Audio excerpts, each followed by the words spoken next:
Welcome to the Water Margin Podcast. This is episode 106. Last time, the imperial court decided to send the bandits of Liangshan an offer of amnesty.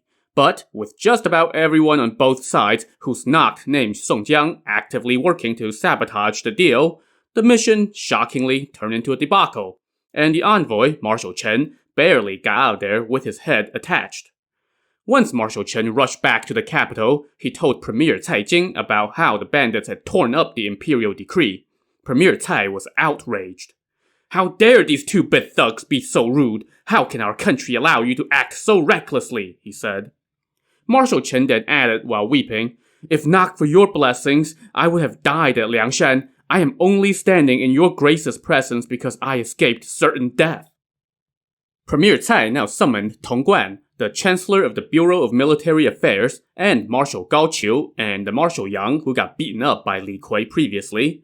They huddled, and the two helpers that Premier Cai and Marshal Gao had sent along on the mission reported to the group how the bandits had torn up the imperial decree, no doubt adding some exaggeration for effect.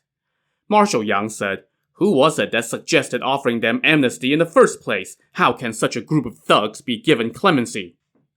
Gao Qiu added, "If I was at court that day, I would have stopped it. I would have never consented to such a thing."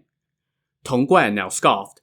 "These two-bit crooks are no concern. I may be untalented, but I can personally lead an army and set a deadline for cleansing that marsh."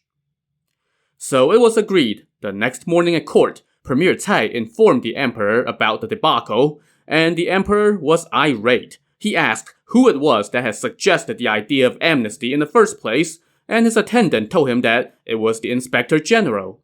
So naturally, the emperor ordered that the Inspector General be arrested and tried for his failing. With that taken care of, the emperor now turned to Premier Cai and asked who could be sent to bring the bandits to heel.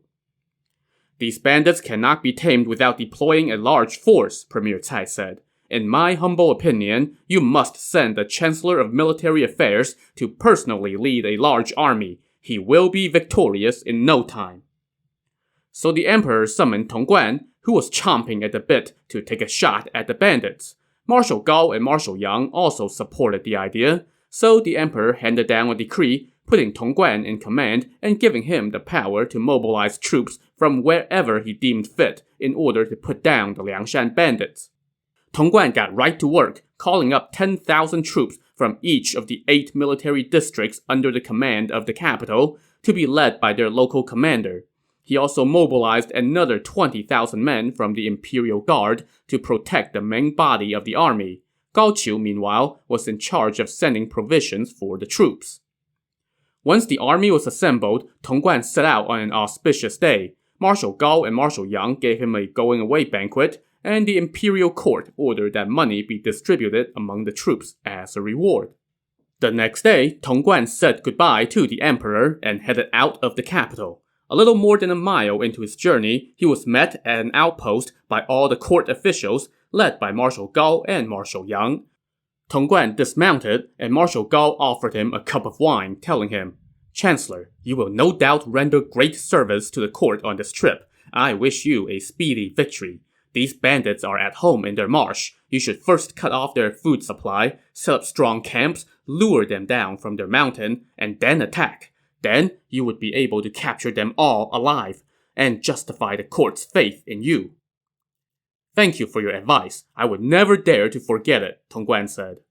Marshal Yang then came over with another cup of wine and said, "You are well versed in military texts and have a deep understanding of strategy. Capturing these outlaws will be as easy as turning over your hand.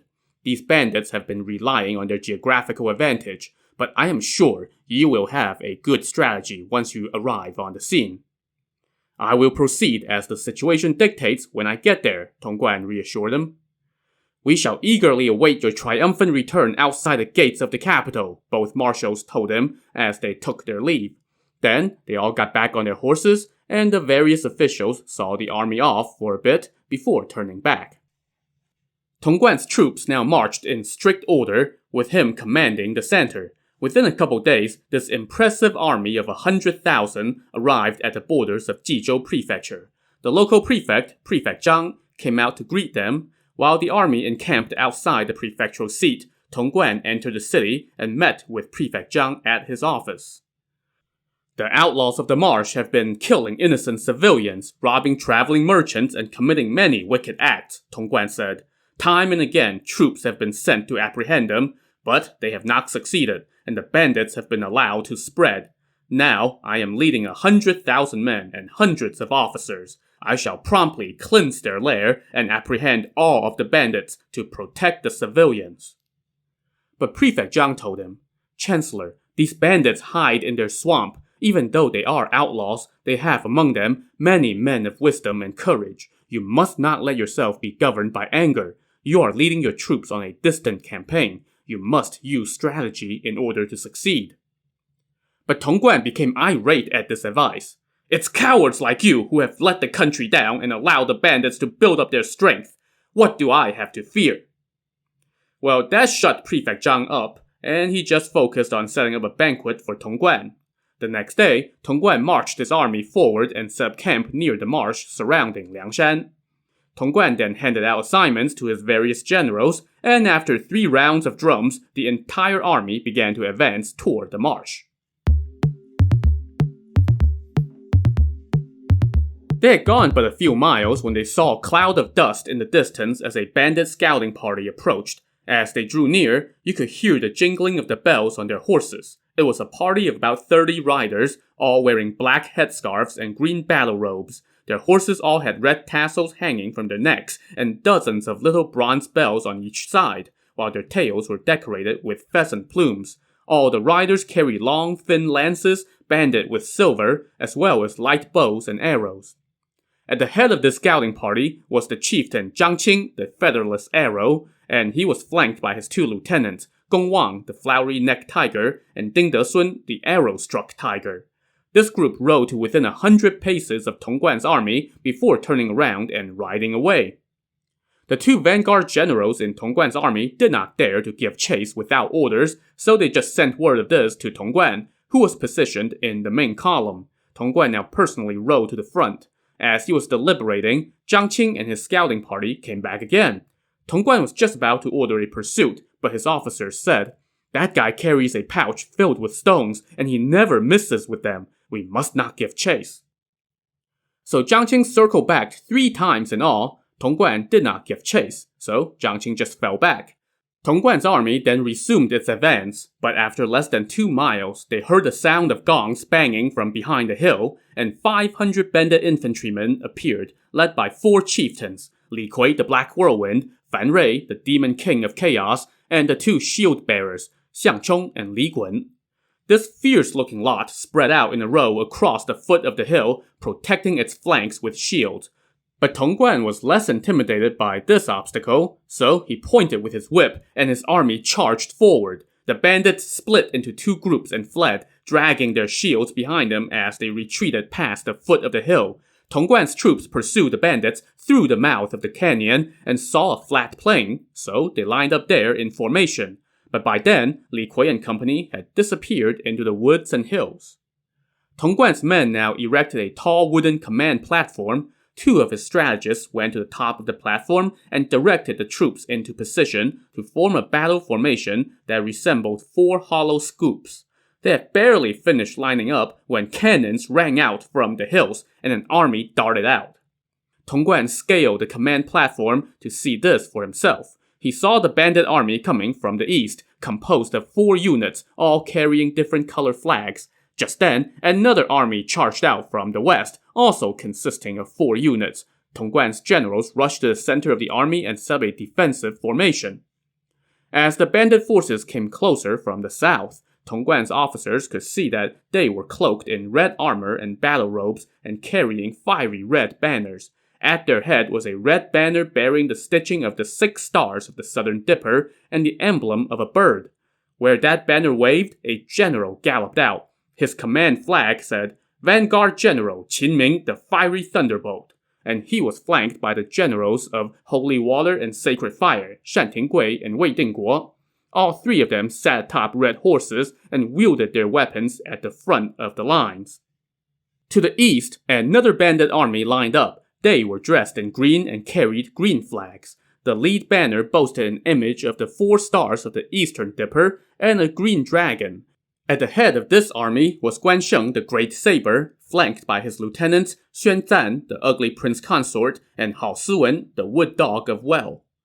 On the west side lined up another bandit army, this one dressed in white and carrying white banners. Their lead banner bore the 5 stars of the Western Dipper and a white tiger. The lead chieftain on this side was Lin Chong, the Pantherhead, accompanied by Huang Xin, the suppressor of 3 mountains, and Sun Li, the sick Yu Chi. Well, the novel goes on like this for quite a while, detailing every cavalry and infantry unit on the bandit side, but for the sake of time, I'm just going to skip a bit and get on with it. Needless to say, it was all an extremely impressive display. The bandit forces were laid out in the shape of an octagon, bristling with weapons and looking like they meant business. Seeing this flex from his command tower, Tong Guan was scared out of his mind, and he could not help but mutter, "No wonder every army sent to apprehend these bandits were crushed. Turns out they are so fearsome." As he looked on dumbfounded, he suddenly heard the sound of drums and gongs from the bandit army, challenging for battle. Tong Guan now descended the tower, got back on his horse, and rode out to the front of his army. He asked which officer would dare to answer the challenge, and one stout general immediately answered the call. This guy was the district commander from Zhengzhou Prefecture, one of the places that sent its army to join this campaign. Tong Guan gave him the go-ahead, and this district commander rode out to the sound of drums, hoisted his saber, and shouted, "You wicked bandits! You rebellious traitors! The heavenly troops have arrived. Surrender now, or it will be too late for regret when we grind your flesh and bone into mud." From the bandit forces to the south charged out Qin Ming, the fiery thunderbolt. He was not going to stand for that kind of trash talk. The 2 warriors raised their weapons and went at it. After 20-some bouts, Qin Ming left an opening for his foe, who took the bait and swung at him, but the swing came up empty, and at the same moment, Qin Ming's wolf-toothed mace landed on his foe's head, crushing his skull and sending him tumbling to the ground. Qin Ming's 2 lieutenants galloped out and seized the dead enemy's horse and escorted Qin Ming back to his lines in victory. Watching his comrades score the opening victory from the southeast lines, the chieftain, Dong Ping, the general of double spears, thought to himself, "We have already seized the momentum. If we don't charge and capture Tong Guan right now, what are we waiting for?" So Dong Ping let out a thunderous roar and flew toward the enemy lines with twin spears in hand. The sight of this incoming missile sent Tong Guan scurrying into his army. At the same time, the chieftain Suo Chao, the impatient vanguard, was similarly impatient about seizing the day, so he also let out a roar and charged toward the enemy while swinging his giant axe. Qin Ming, the fiery thunderbolt, needed no further encouragement, as he ordered his troops to sweep forward as well. So the 3 bandit vanguard units all poured into Tong Guan's lines, slaughtering his army in mass. The government troops fell into total disarray, abandoning all their possessions and crying out for their mommies and daddies.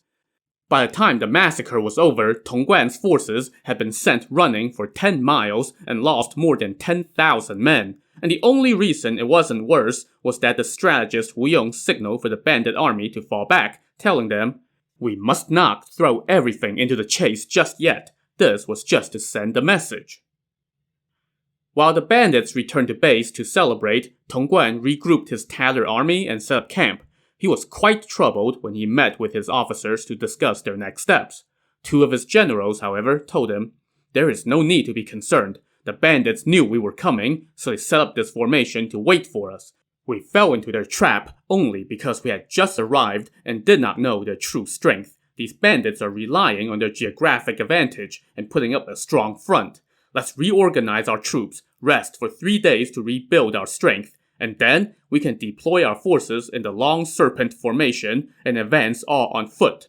This formation is like a long mountain snake. If they attack the head, the tail end will respond. If they attack the tail, the head will respond. If they attack the center, then both the head and tail will respond. So our troops will be in an uninterrupted line. This will net us great success for sure." "That's a brilliant idea. Just what I was thinking too," Tong Guan said. So his troops rested for 3 days and got themselves back into form. On the third day, they made breakfast at 5 a.m. and then marched out in full force, streaming toward Liangshan Marsh yet again. They sent 300 armored riders on ahead to scout out the roads, and these guys reported back that there was not a single soul on the battlefield where they met the bandits 3 days earlier. Tong Guan got suspicious and consulted the two generals who gave him the plan of attack for today. He asked whether they should fall back, but they told him to not worry about it and just keep forging ahead. So the government troops kept marching, but they did not see a single enemy as they made their way to the edge of the marsh. In the distance, they could see smoke coming out of the thick reeds, and even farther away, they saw a yellow banner flapping in the wind atop the mountain, but no other movement.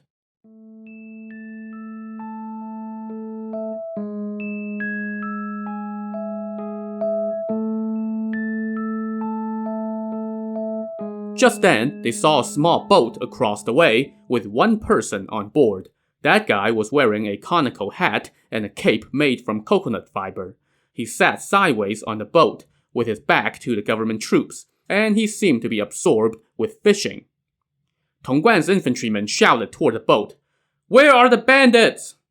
But the fisherman did not even react. Tong Guan now ordered 2 of his top archers to shoot at the guy with arrows.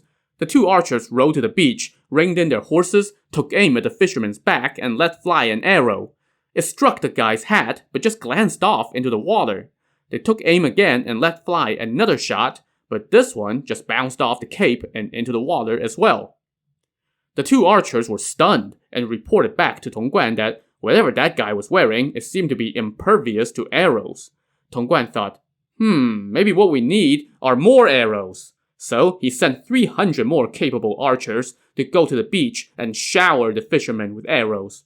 But the fisherman showed no sign of fear. Most of the arrows fell into the water, and the ones that struck him just bounced off his hat and cape, just like before. Well, since arrows couldn't do any damage, maybe it's time to get up close and personal. Tong Guan now orders some soldiers who could swim to take off their armor and swim over there to capture the fishermen. About 50 guys dove into the water and swam toward the boat. The fisherman heard the sound of splashing in the water behind his boat, but still showed no sign of panic. He casually put down his fishing rod and picked up an oar that was lying next to him. The first soldier swam up to the boat and crack! The oar came down on his head. The next guy got close and crack again, and so it went for the first handful of soldiers, who all sank to the bottom of the marsh. The rest saw this and immediately turned around and swam back to shore. Tong Guan was irate and now ordered 500 men to dive into the water. He was dead set on catching that fisherman, and any soldier who dared to turn around would be executed. So, 500 soldiers now disrobed and dove into the water. That finally got a rise out of the fisherman, who now turned his boat around, pointed at Tong Guan, and cursed aloud. "You are a treasonous official who throws the country into chaos, and a beast who harms civilians. You have come to offer up your life, you just don't know it yet." Tong Guan responded with an angry command for his troops to fire more arrows, but the fisherman laughed, pointed, and said, "Our troops are coming." He then discarded his hat and cape and dove into the water. As the 500 soldiers swam near the boat, they suddenly started crying out in distress, and before you knew it, they all began sinking beneath the surface.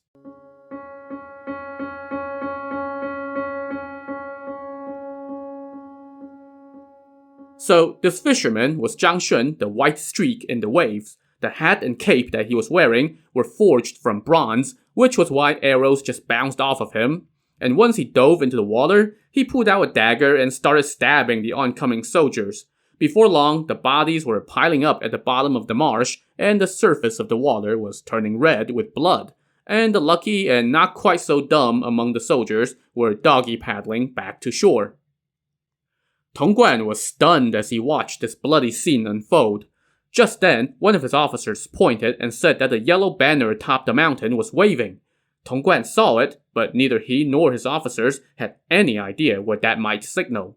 One of his generals suggested that they send 300 riders in 2 detachments to scout out the area behind the hills. Those scouts had barely reached the foot of the hills when suddenly a thunderous cannon shot rang out from amid the reeds, setting off a swirl of flames and smoke. The scouts rushed back and told Tong Guan that there was an ambush, Tong Guan was panicking, but his two top generals ordered their troops to stand their ground. They rode up and down the line, announcing, "Anyone who dares to flee will be executed." With their troops temporarily held in check, Tong Guan and his officers now looked around some more. Just then, they heard earth-shattering sounds of drums and cries of battle rising from behind the hills, and an army of 5,000 flew out, bearing yellow flags. The two chieftains at their head were Zhu Tong, the Lord of the Beautiful Beard, and his tag team buddy, Lei Heng, the Winged Tiger. Tong Guan now ordered his top two generals to go meet the enemy. After some prerequisite trash talk, Lei Heng and one of the generals went at it, trading blows for 20-some bouts without a winner. At that point, Zhu Tong and the other general also joined the fray, and Tong Guan could not stop cheering as he watched these four warriors square off. After the fight had gone on for a while, both Zhu Tong and Lei Heng suddenly turned and fled toward their own lines. Their opponents gave chase, and the bandit army fell back toward the hills. Tong Guan ordered his men to give chase, but once they passed the foot of the hills, they heard the sound of horns coming from above. They looked up just in time to see two cannon blasts ringing out. Recognizing a trap, Tong Guan ordered his army to halt their pursuit. Just then, he saw the yellow banner flash out atop the mountain again. It said, "Delivering justice on heaven's behalf." As Tong Guan looked toward that side of the mountain, he saw a swarm of colorful banners on the peak. And beneath them was none other than Song Jiang, accompanied by the strategist Wu Yong, the Taoist priest Gong Sun Sheng, Hua Rong the archer, Xu Ning the golden lancer, and an array of other chieftains. Tong Guan was hopping mad now and ordered his troops to ascend the hills to capture Song Jiang.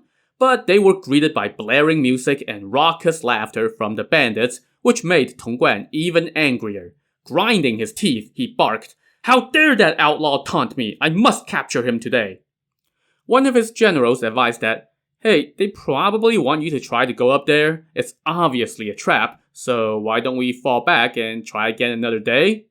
But Tong Guan said, "Nonsense! We are already here. How can we retreat? We were instructed to engage the outlaws as soon as possible. Now that we have seen them, we cannot retreat."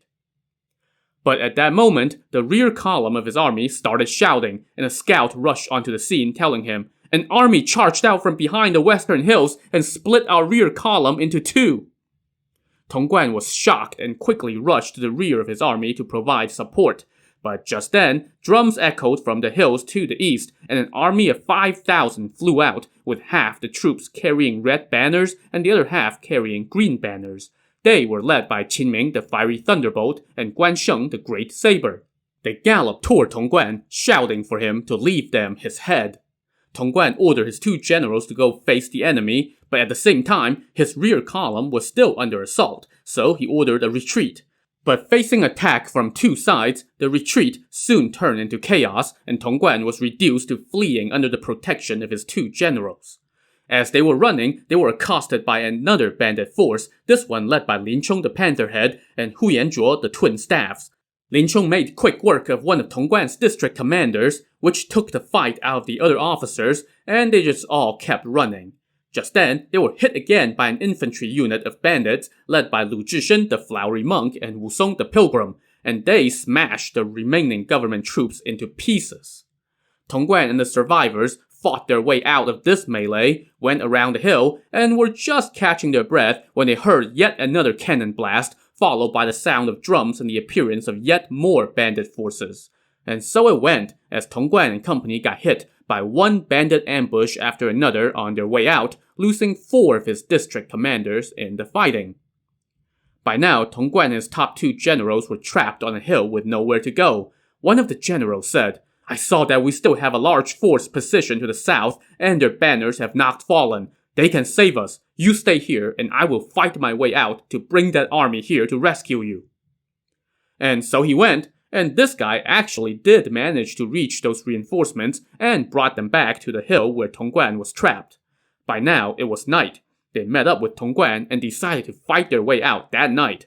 So around 9 p.m., they surrounded Tong Guan and charged down the hill. All along the way, they could hear bandits shouting, "Don't let Tong Guan get away!" And yet, that's exactly what Tong Guan did. After about 4 hours of hard fighting, he and the remnants of his troops actually made it out alive. Tong Guan thanked heaven for sparing his life, and he and his troops limped back toward Jizhou Prefecture. But they had barely finished saying their prayers when they saw a sea of torches appear in the hills ahead while the shouts of battle drew near from behind. To see if Tong Guan will make it out of this alive, tune in to the next episode of the Water Margin podcast. Also on the next episode, we'll see what the imperial court's next step will be after this debacle. So join us next time. Thanks for listening.